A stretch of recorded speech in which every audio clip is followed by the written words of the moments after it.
blocks of cement, so your 7 stars ready to stand by. But first, I want to introduce someone who's crazy about movies, and we are so crazy about him. One of the nicest guys you'll ever meet. Please welcome movie icon, Leonard Maltin.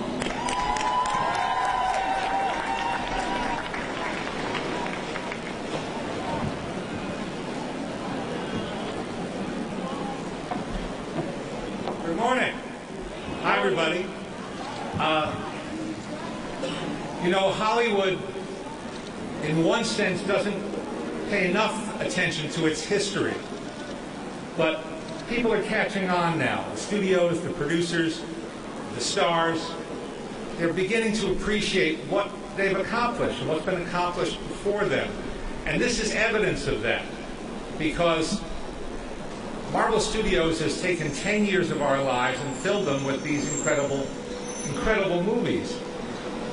But I guess they're more than just movies. They're parts of people's lives now. They take them seriously. They embrace them. They feel the emotions that go with them. And this is part of a tradition that goes back. I mean, back in the 30s, when they had Saturday matinee serials, Flash Gordon was, I guess, the first to take a comic strip, not a comic book, but a comic strip by Alex Raymond, and bring it to the screen. And in those days, they did it as a Saturday matinee serial. And you had to wait 13 weeks. You come back every week and see one chapter with a cliffhanger ending. And you'd have to wait 13 Saturdays to find out what happened. Did Flash and his friends survive? Or were the villains vanquished? 13 weeks. This series has taken 10 years of our lives to resolve itself, and along the way has built a path not on playing it safe, but on taking risks, on taking chances. And this is where Kevin Feige comes in, because he and his team, and a great team, have taken enormous risks in choosing their filmmakers, people who weren't obvious choices to direct some of these titles, and in casting, and very canny pieces of casting, so that now, with this culmination, with this film that brings everything together, we really care about these folks. It's not just the characters we care about, but it's the characters as embodied by these talented actors. So when you see the film, which I was lucky enough to do last night, you're really invested. You're emotionally invested. And what they've done in terms of embracing cultural change and societal change in their movies and in the choices they make for their movies, they're not just following trends, they're not just following culture, they're helping to lead society and lead culture.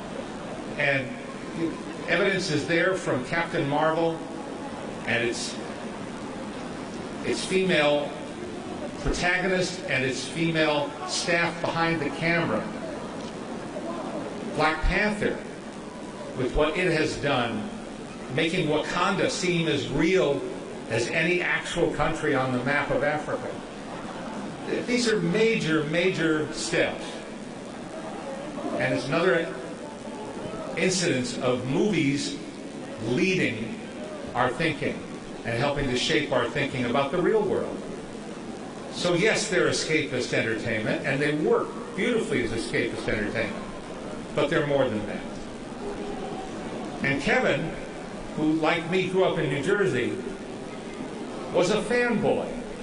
He's a fanboy made good. How many people can you name who started out as a kid with posters of his favorite movies on the wall of his bedroom and winds up running a movie studio and running a world-class, world-stature level of movie studio? He has done that. And he's reached out and lifted up other people along his path. It's pretty remarkable. But he's a remarkable guy. I have to get in a plug for him as a USC cinema grad, because I teach at USC School of Cinematic Arts, and he has been unfailingly generous and kind, coming back, giving back to the school, and to the students who maybe envision themselves being in a position like his one day. So he's as much a star today as any of the actors in his films. And that's why it's my pleasure and privilege and honor to be here to help kick this off. So I'm now going to introduce all the folks who are going to come up here and make a piece of Hollywood history. Because this is Hollywood history. This has been going on since 1927. That's the year that Sid Grauman opened his Chinese theater here on the Hollywood Boulevard. Same year that the Hollywood Roosevelt Hotel opened. And this is, if you live here in Southern California, if you visit, this is our history. I don't know anyone who hasn't come here at some point and looked at these hand and footprints and signatures and marveled at them and tried out their handprints in some cases, or their footprints. Well, today we're going to make another piece of history. So let me welcome Kevin Feige.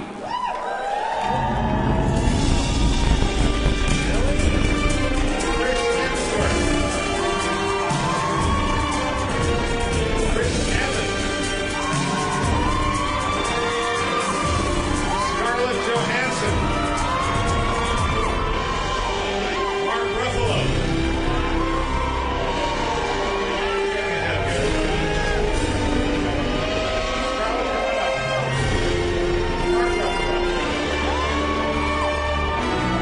Renner. And for his second go-round here at Grauman's, the one and only Robert Downey Jr.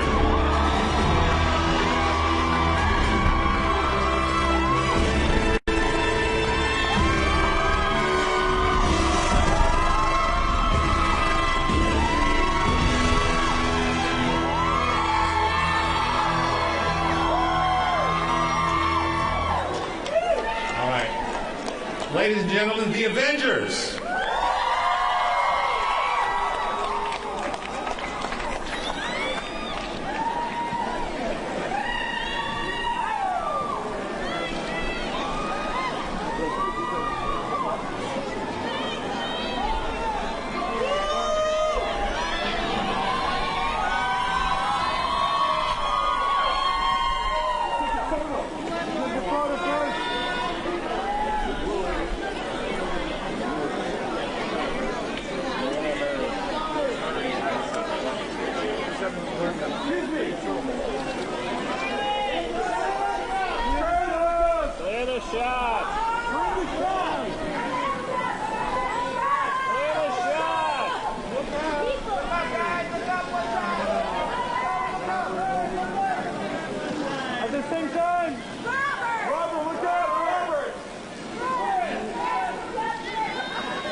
And that was pretty bad. And that's hard to do.